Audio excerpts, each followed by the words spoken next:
Dieu résiste aux orgueilleux, mais il donne la grâce aux humbles. Jacques 4, 6.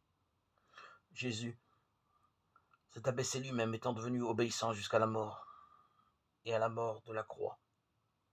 C'est pourquoi aussi Dieu l'a élevé très haut, et lui a donné le nom qui est au-dessus de tout nom. Philippiens 2, 8, 9.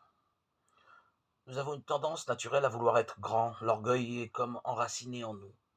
Les disciples de Jésus côtoyaient tous les jours son humilité parfaite. Pourtant, ils recherchaient aussi la grandeur. Il s'éleva aussi parmi eux une contestation pour savoir lequel d'entre eux serait estimé le plus grand. Luc 22, 24. Non seulement l'homme veut être quelqu'un d'important, mais il veut être le plus grand. Jésus va montrer à ses disciples que la vraie grandeur est de servir les autres. C'est la place qu'il a prise, lui, le Fils de Dieu, Créateur tout-puissant. Il s'est abaissé jusqu'à devenir un homme pour se mettre au service de sa créature. Son humilité est placée devant le croyant comme l'exemple à suivre. Elle est liée à l'amour et au don de soi pour faire du bien aux autres.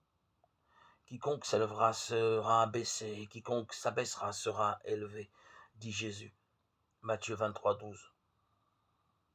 Jésus s'est abaissé lui-même pour faire la volonté de Dieu, qui le conduisait à accepter de mourir pour nous délivrer.